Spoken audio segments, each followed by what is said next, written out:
is Dragonfruit, and I am going to be continuing to play Lookouts.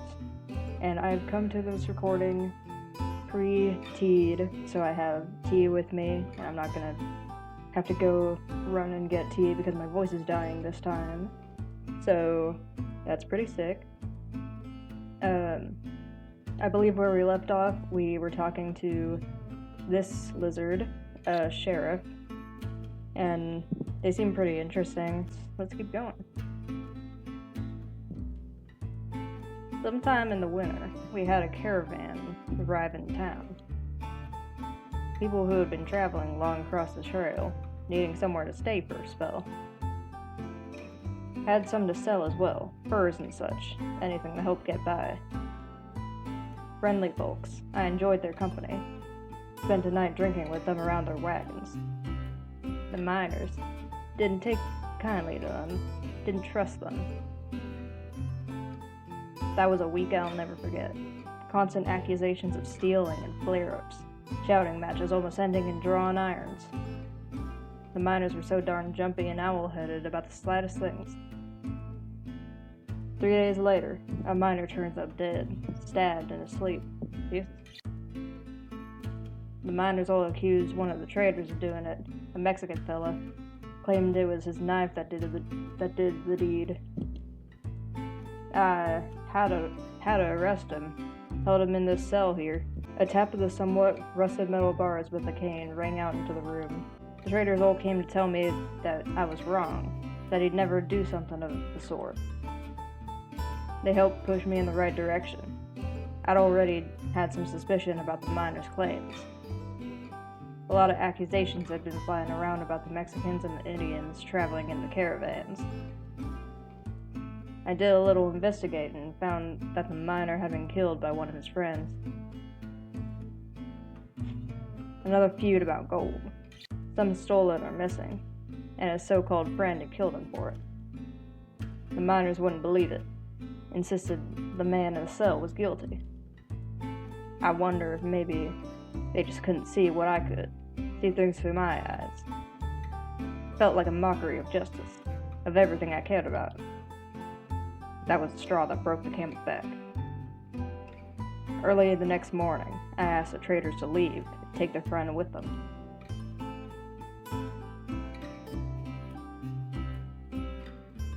Sheriff notices how intently you both are listening, watery eyes flicking between you both. Anyway, that's a lot of blabbing for me already. Long story short, I kicked the miners out, for the better. You make it sound like it was real easy. How'd you get that many miners to just abandon gold? I did what I had to, and I have no regrets or weight in my soul for it.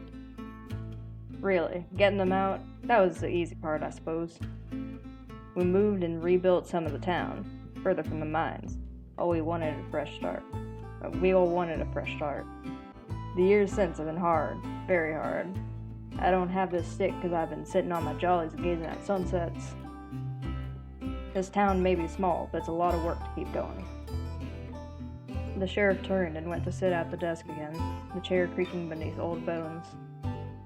Don't take my griping to think I'm not thankful for this place, though.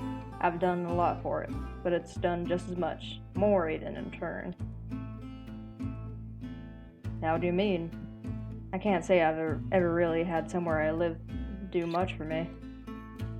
Sheriff sighed softly, looking out the windows into town, a clear view of the cobbled-together houses cascading down the shallow hillside. Clemency had given me somewhere to live.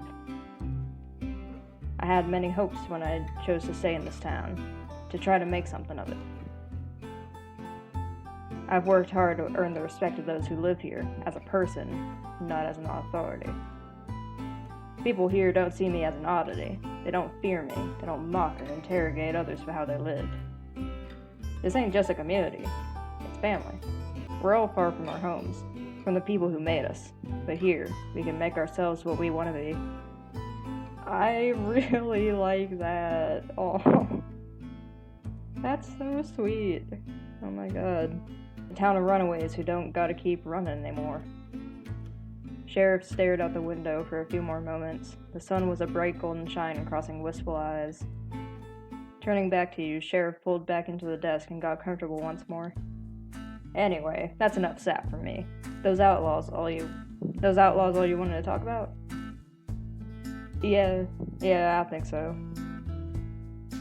You wish you had more questions to ask, more to say, more to hear about, but no other words escaped your maw, except for, thank you. Don't mention it, and thank you for the tip-off. I'll keep these old peepers peeled. Yeah, thank you for talking, Sheriff. We'll be on our way now, but I did have one more question for you. You still with those marshals? In contact with them? I quit the day I rebelled against the miners. Never heard from them again. Joseph nodded, tipping his hat, and Sheriff tipping in return. You stepped out of the station into the blinding sun together. The dry desert air is warm in your lungs. Blazing afternoon sun bakes the ground beneath you as you walk near the edge of town again. Your throat feels tight, feet sore. There's a gentle pounding of blood in your head accompanied by a familiar piercing ache. Everything seems hazier than it usually is. Thoughts are swimming. You're fine. Just keep walking. You almost bump into Joseph as he stops short, looking around again, searching for anything you might have missed. You look as well, but the sun seems too bright somehow. You look down at your feet to shield your eyes, staring at the tiny dunes of your footprints in the dust. All right, so where to now? I think there's only one place of interest left. You heard what he said, but it didn't quite stick with you. Yeah, sure. Should we get going there then? Again, hearing, but nothing stays. Your thoughts feel like just caught fish wriggling from your hand. Alright then, let's go. Yeah, let's keep moving. Joseph starts walking away, and you follow. You try to follow. Your feet move, but they don't land where you want, and you stumble a little. Joseph looks around at you as you stand there, staring at your feet again. Hey, what's the matter, partner? Huh? I feel a little dizzy. You doing alright? Didn't say anything. He placed his hands on your shoulder and twisted you to face him, looking down into your face. Yeah, you're looking a little sick there. Let's go sit down for a spell. He started walking with a hand on your shoulder, guiding you over to a ledge with a shallow drop you could both sit on and hang your legs over. You felt better sitting down, more stable. You hear the rustle of Joseph unclipping something from the back of his belt, seeing him pull a round canteen between the two of you. When's the last time you had a real drink? Must be mighty thirsty if you're feeling that dizzy. Of course, how could you have forgotten? You'd been riding and walking all day, but you hadn't had a drop of anything since you set out. Although you weren't sure what Joseph had brought with him. Ha, what's that look for? You think I got liquor in here?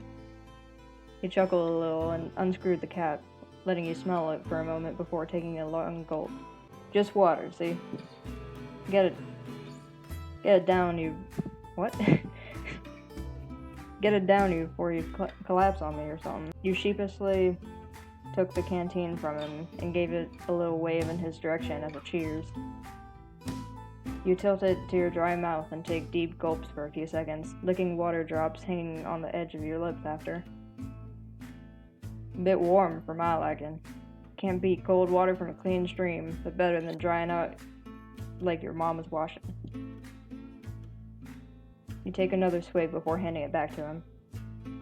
Thank you. Don't worry about it. Just pipe up next time.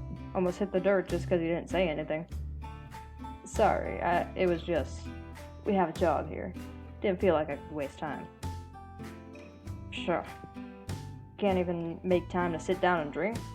You're unlike most I met. Who put a snake in your boots anyway? You gotta slow down a little. Maybe. I mean, what do you do to relax when you're off the job? Relax? Yeah, relax, unwind, take a load off. I know what you mean. The question just caught you off guard a little. You weren't sure how to answer. You'd never given it much thought. What do you do to relax? The gang is always busy with something, traveling, hiding out, making trouble.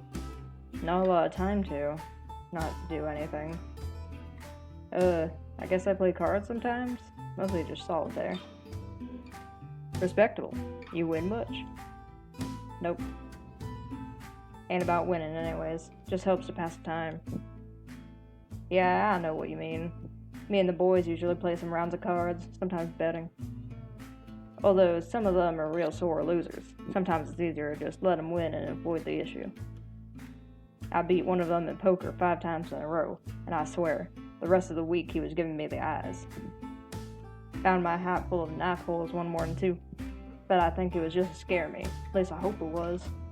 He gave out a loud guffaw, the real and unrestrained kind that made you doubt a second if the canteen was really just water. He had a nice laugh, you thought. Someone actually enjoying themselves. Maybe it was just nice to hear a laugh that wasn't done at you. You a gambling man? A flutter in your chest at the end of the ribs. Not really. Never had much to gamble in the first place. Always seemed like a waste. I can respect that restraint. Doesn't always have to be about money, mind you. When I was younger, me and Papa used to...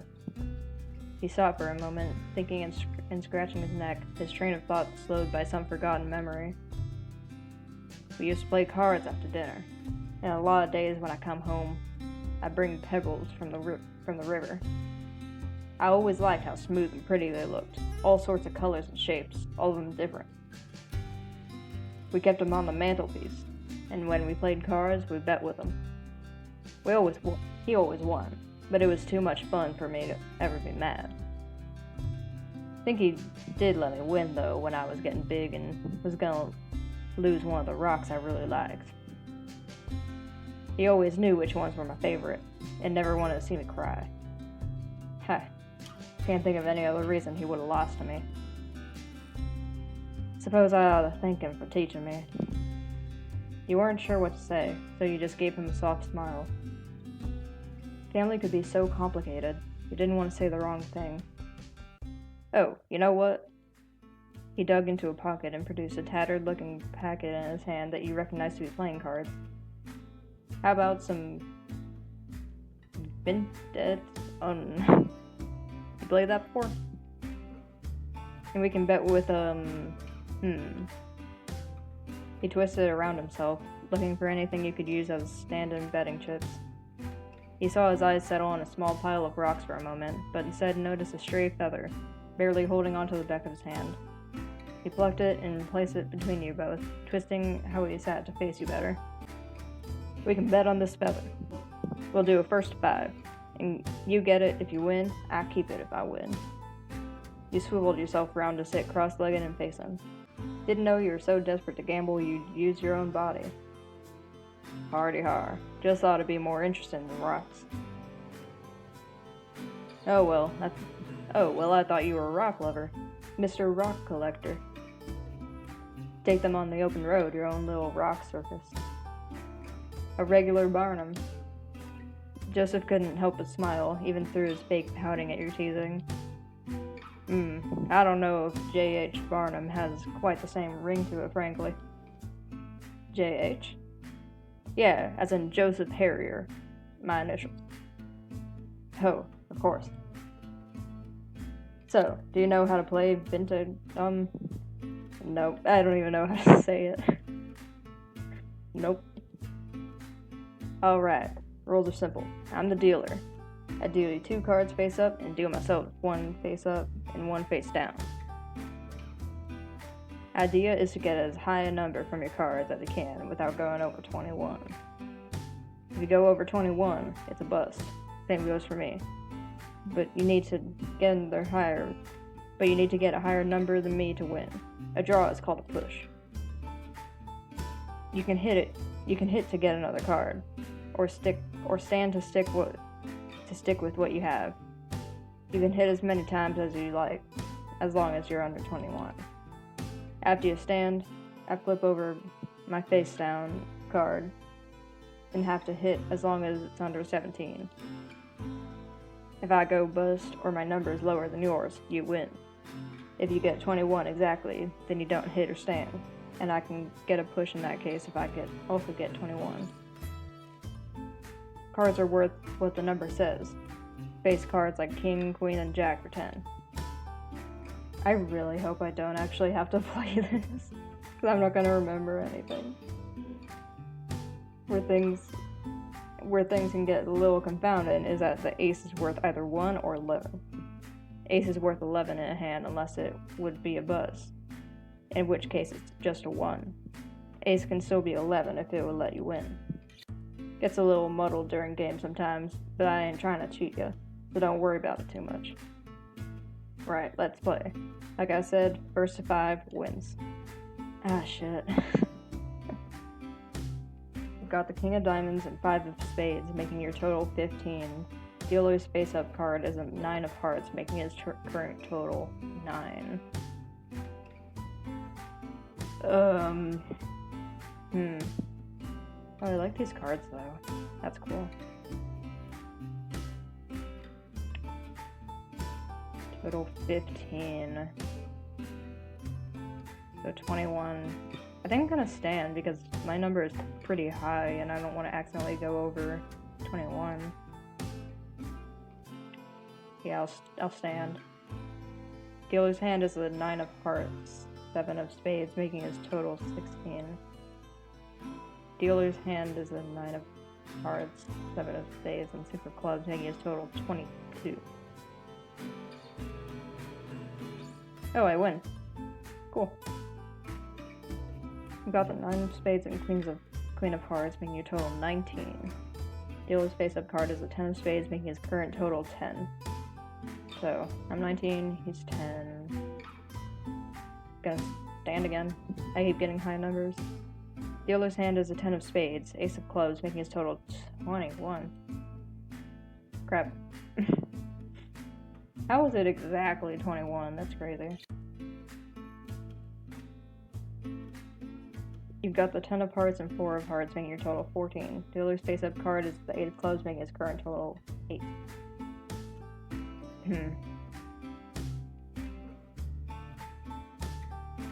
You know, I might risk it. You draw the 6 of Spades. Total is now 20. I think I can win this one if he doesn't drop 21. Dealer's hand is the 8 of Clubs, Ace of Spades, making his total 19. Your total is higher. Yay! You got the Jack of Diamonds and 5 of Hearts, making your total 15. Dealer's face-up card is a 7 of Diamonds, making his current total 7. Gonna hit again. Why not? Fuck.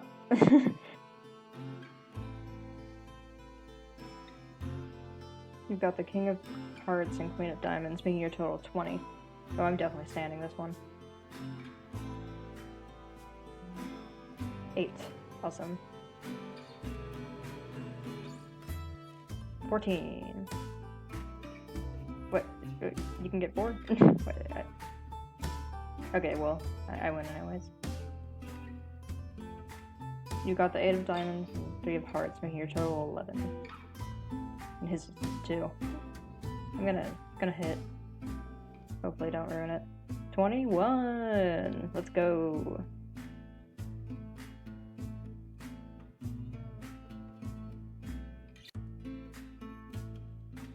$17. Yeah! How many rounds are we doing? 17, and his is 6. It would be kind of risky to hit, but also I'm in the lead anyways, why not? 27, yep, there.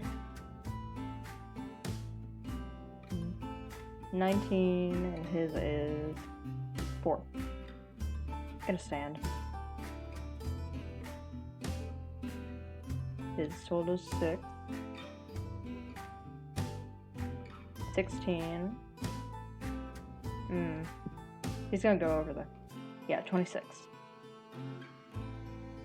There we go. Darn, well, there you have it. Take your prize, sir. You took the feather in your hand, twisting the smooth quill back and forth a couple times between your thumb and forefinger. It was thin and tapered with the color of coffee. Thick, uneven strips of cream white ran all along it from the middle. Thank you, Joseph. Don't mention it. You pocketed the feather carefully. We should probably, get back to it. As long as you're happy to and can stand steady, then I'm ready to. You swung yourself onto your knees and stood up with a sprightly jump. All ready. Let's get a wiggle on. Yes, sir. There might be a meeting we can drop in on at the town hall. Seems worth a look. Sounds good to me. I wouldn't mind sitting down a spell neither. You both start walking to the outskirts of the town, weaving between the clumps of houses and down the dirt banks. You keep walking on a flat stretch, smooth and compacted from the frequent travels of people. Some townsfolk on their porches wave at you and give a little afternoon as you pass on by. Is it just me, or does it feel like everyone here is nicer than most? Well, maybe, but I ain't complaining. He gives an enthusiastic wave to a small kid shyly hanging around outside their house under the shade. I could get used to folks being nice to me. They not usually? I mean, I don't stray far from the gang a lot of the time. Maybe this is normal. Yeah, I suppose I wouldn't know either. You arrive at the large wooden building you'd been heading towards, noting how similar to a chapel it looked. Joseph walks up to the small steps and opens the door with a rattle, holding it open for you. Thank you kindly.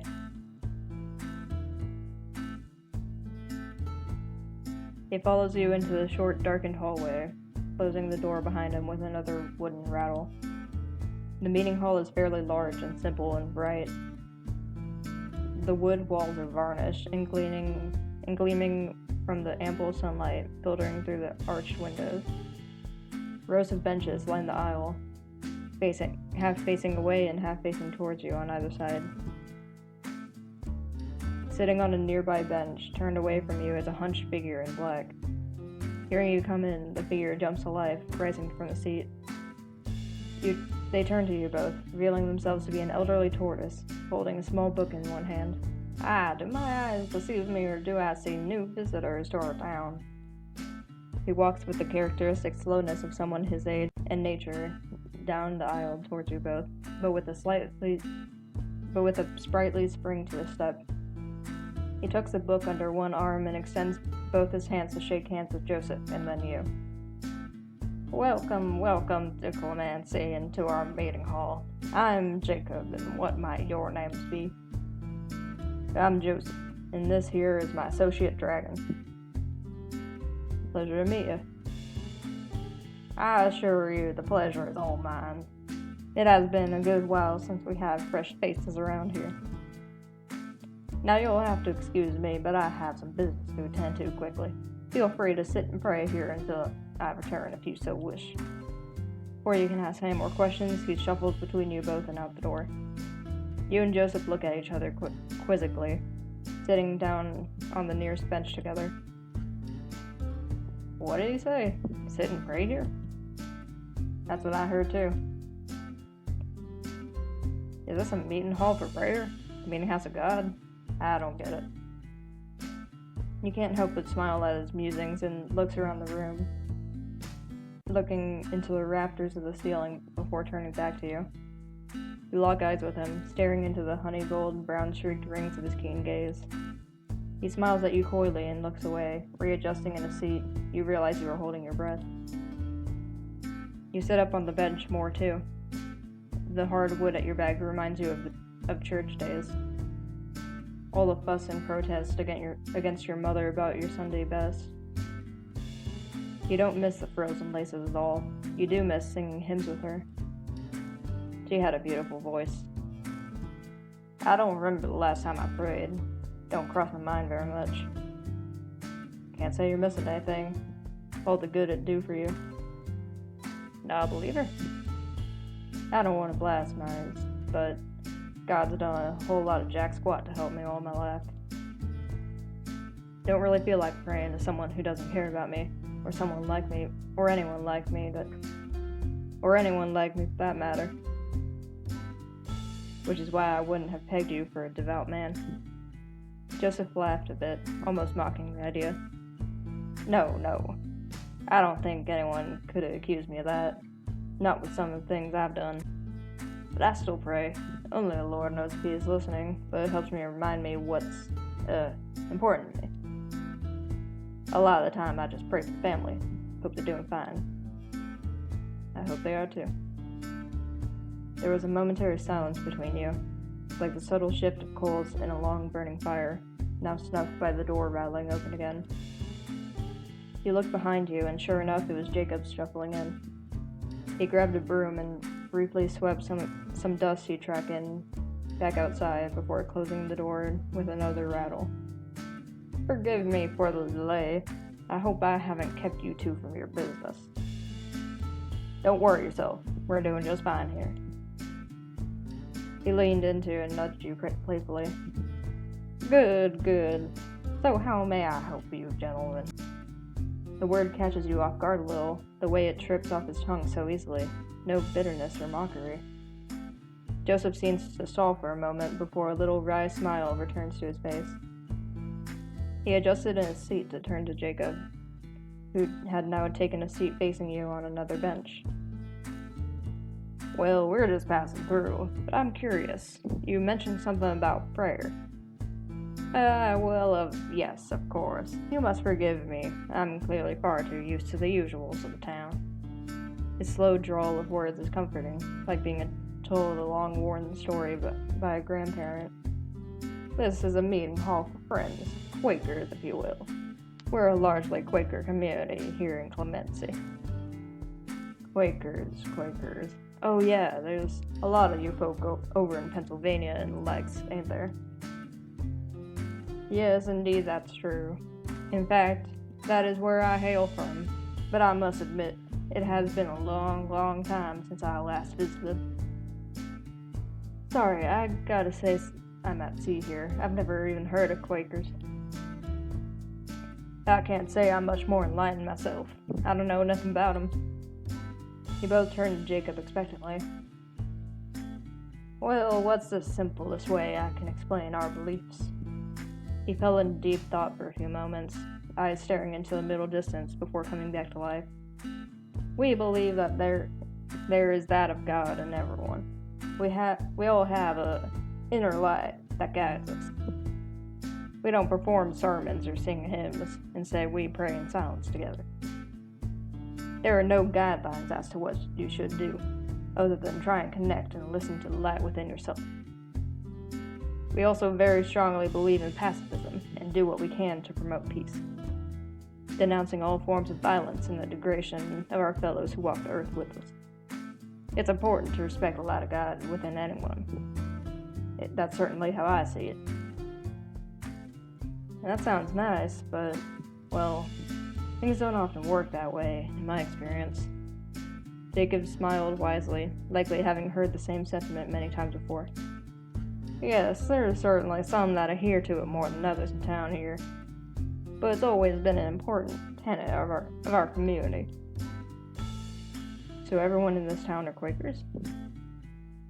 Well, yes and no. Many of us are, but some of us more so just adhere to the same principles and ideals of nonviolence and so forth. Quakerism isn't enforced, but it bonds this community. Huh, interesting. What about old Sheriff? What about Sheriff? With the pacifism and whatnot, doesn't seem like it'd be easy. Oh, well, yes, I can see how you might suppose that. Sheriff cares about keeping the peace, but isn't solely responsible for it. We all are. It's what made this town so easy to keep going. Me and Sheriff see eye to eye on many things. So you and Sheriff had been here for a while then. Did you found the place or something? You'd have believed it by the tourist's age. He could definitely be as old as this town. Ah, no, you flatter me, for I am not quite that pioneer. But I have indeed been here for a long time. If you would indulge me, I could tell you a little of my story.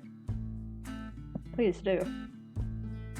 Jacob nodded, again drifting back into thought for a moment before coming back with his words.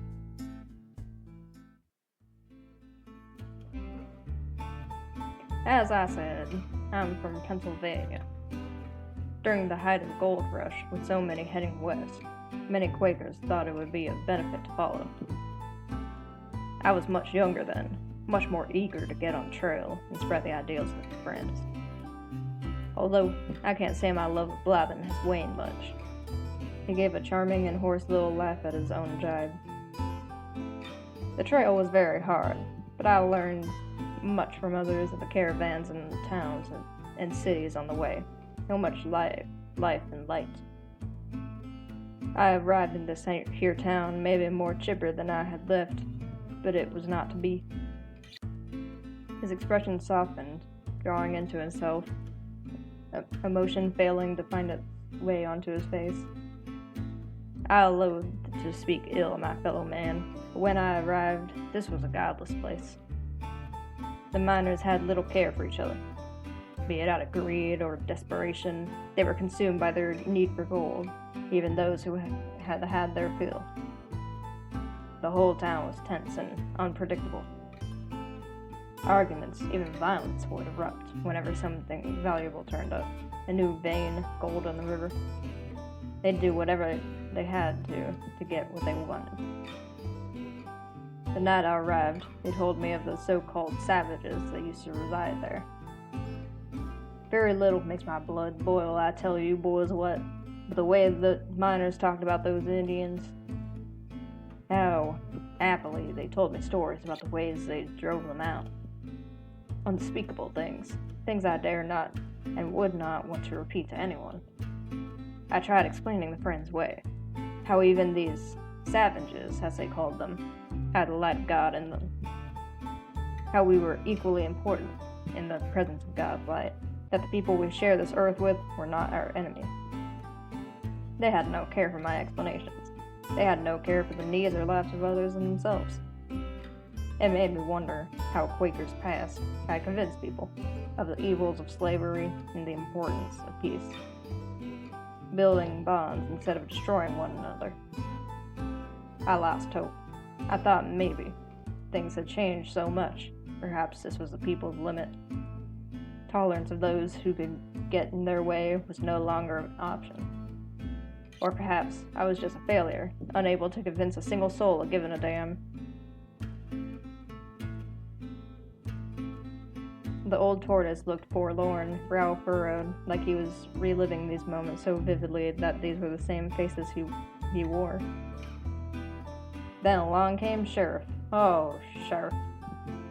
I was a little worried when Sheriff was first assigned to the town that I'd just have another person to fight with, someone with authority on the side of the miners. Instead, I found a kindred spirit, someone who actually listened to me and agreed with me on many things. Very quickly, we became firm friends. Eventually, Sheriff got sick of the miners, decided enough was enough, and shut down the town, forcing miners to move elsewhere. The entire time he'd been talking about Sheriff, his face was lively and lit up, his hands moving with his words. It was a lot like how your pastor used to give sermons. Surely there was a resistance to a whole mining town being packed up like that. Of course, but Sheriff did what's right. That's the way Sheriff's soul is set.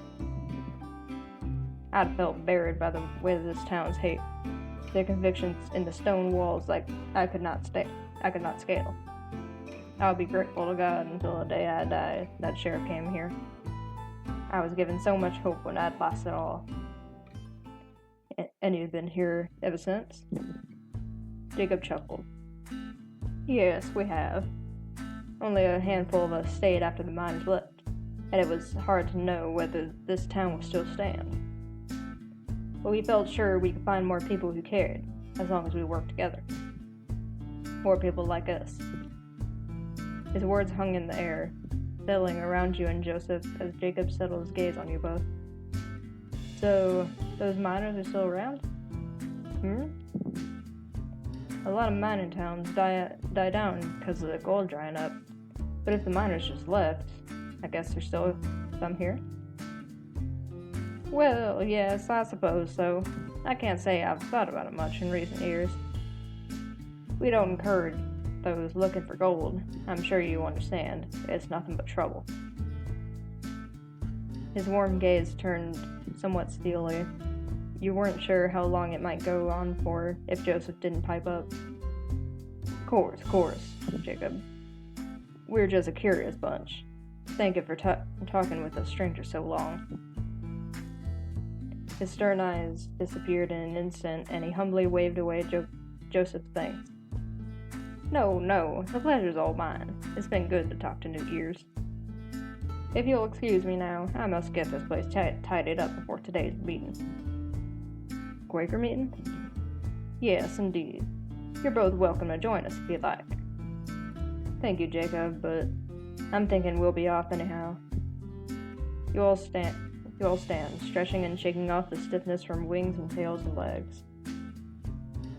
Go well, and keep the light close to you. You both nod and leave through the same rattling door as before, catching one last glance at Jacob starting his chores before you close it. Joseph stands with you for a moment in the porch of the meeting hall, looking off into the town. What you thinking?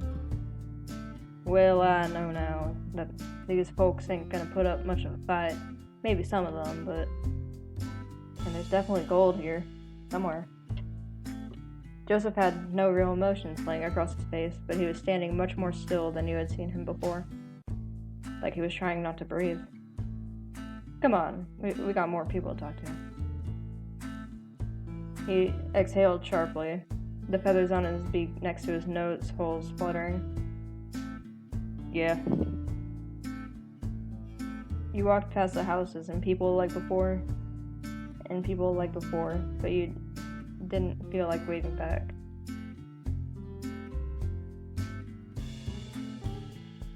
Walking back to the edge of town, on the other side from the sign you now knew read Clemency, you both sit on the edge of a little hillside slope, kicking dust up on yourselves as you settled on the rocky crevices.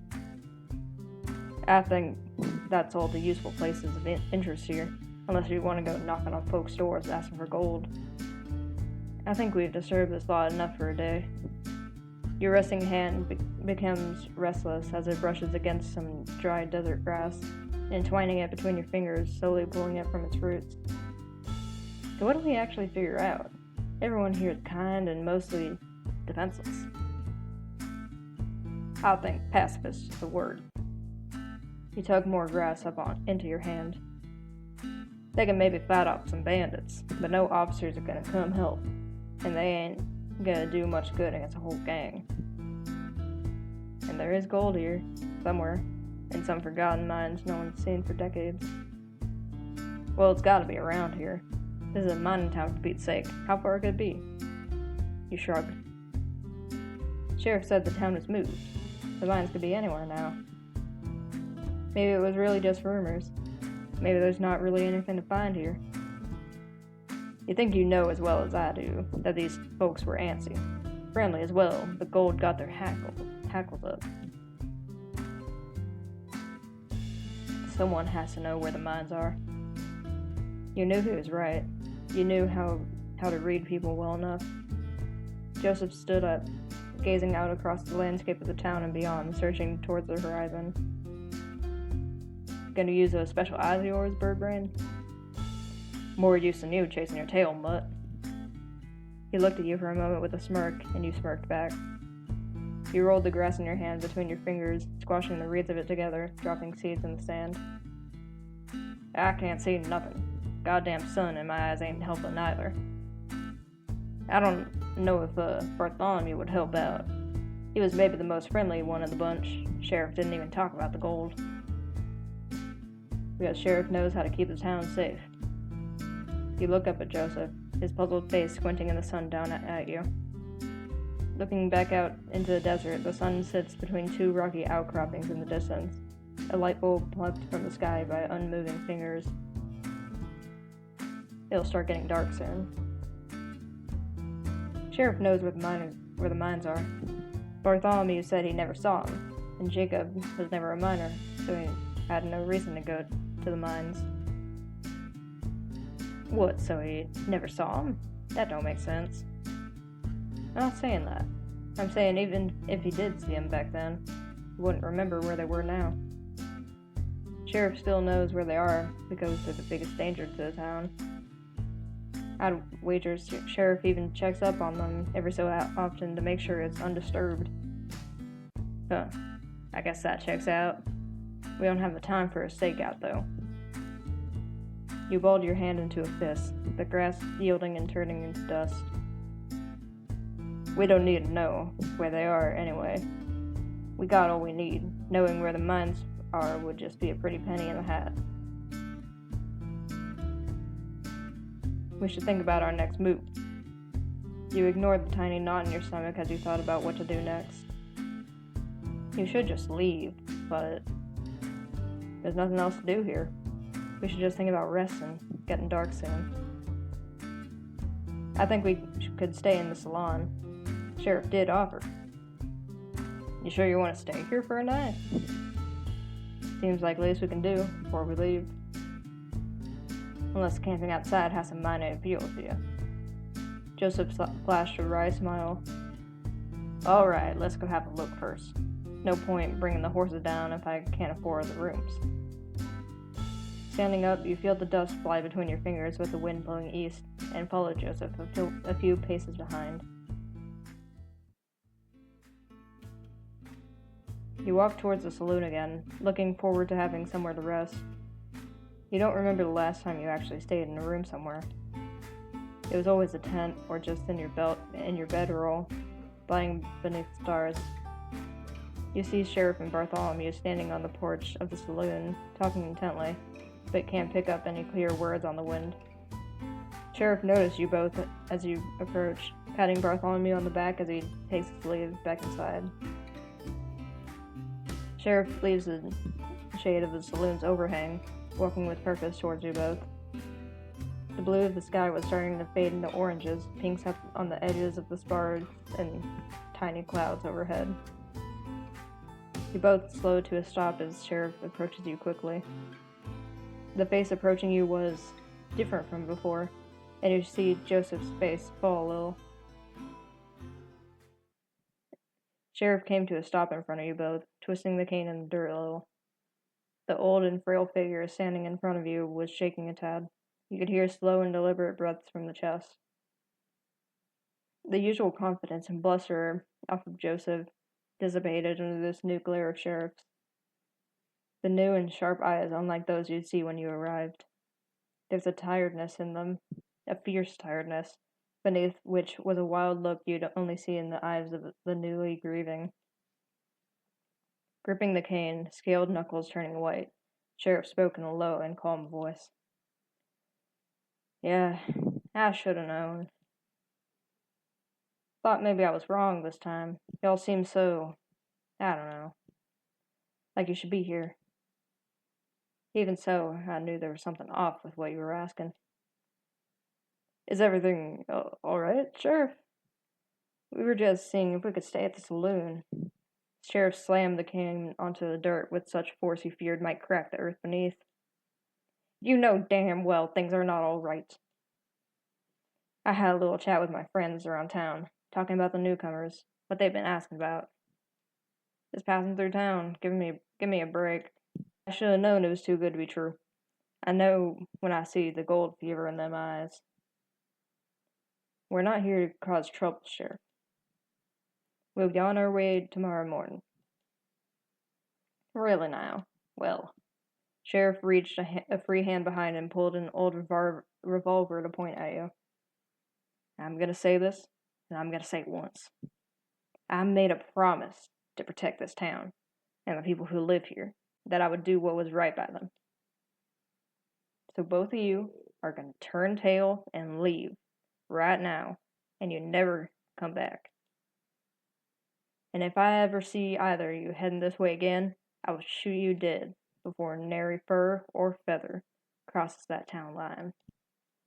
You stood still next to Joseph, a small fear of walking taking you hold as you feel like the wind might knock you off your feet. Understood, Sheriff. Joseph started walking away, not stopping for you even as you stood there a moment longer just to say one word. Sorry. You knew that didn't make up for it, but it was all you could muster from your tight throat. You turned quickly and walked away after Joseph with your head down, staring at your feet as they rhythmically sped one after another through the dirt tracks of a town you couldn't come back to.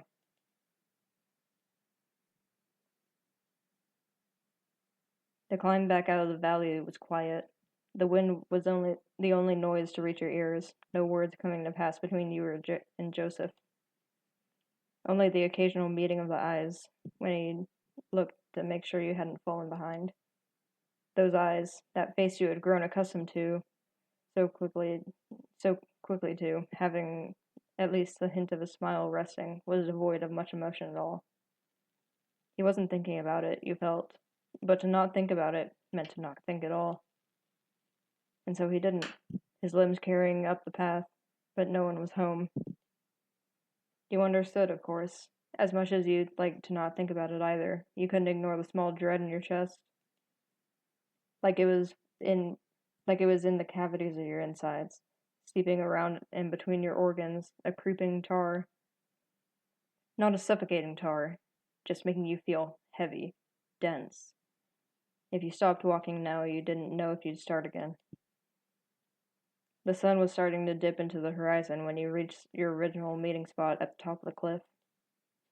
Both your horses were lying in the long shadows of some rocky mounds, your own shadow stretching across the sand as you go to tend to them. You both hauled your bedrolls off and started to unpack them, giving the horses some water and sorting through your belongings.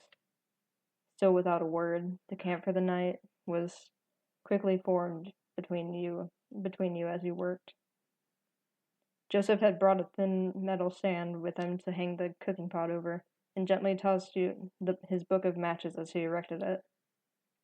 You struck the match in a familiar fashion, placing it in the middle of the dried assortment, blowing gently to encourage the shy flame. Lifting your head back up from the budding fire, Joseph was having a little issue getting his stand to, stand.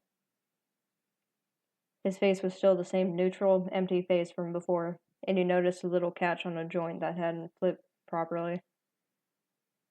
You brought your hand up to flick it out of the way. Either the lurch of the stand falling into place or the momentary touch of your hand against his seemed to jolt Joseph out of his listless state. Thank you. A smile, just a small one, a weary and wary one, had returned to his face. You were glad to see it again. It was enough to make your chest a little lighter, the tar receding just a touch. With the fire lit, a modest plume of smoke started billowing into the sky and scattering in the fading sunlight. Joseph got up momentarily to rummage in one of his saddlebags, coming back with a tin and some bundled cloth. I've got some beans, some salted pork too. Not sure what you got with you. Oh, right, yeah, hold on. You had plenty of water still, and if he was propping up the bulk of the meal, you had some molasses to add to. You brought them both over and let Joseph, sitting on his bedroll he had laid out now, take the reins. Wasn't really a two-person job. With the beans gently cooking away now in the pot, he sat there, lazily stirring it with a spoon. You grabbed your bedroll and laid it out on the opposite side of the fire, squatting and dropping onto it with a thud, tucking your legs towards you. Resting your head on your knees, holding them in your arms. I think that's what I'm gonna call it, because I just remembered I didn't eat breakfast. So I'm gonna go do that. And yeah. I'm so sad. I'm so sad about this. Like that town was turning out to be the perfect place for them, like where they could be accepted, like for being gay and trans and such. And then they got found out being part of a gang and gah. I'm sure something's gonna happen to where they like accept them again, but that's really sad so far. All right, I'm gonna go eat. Bye bye.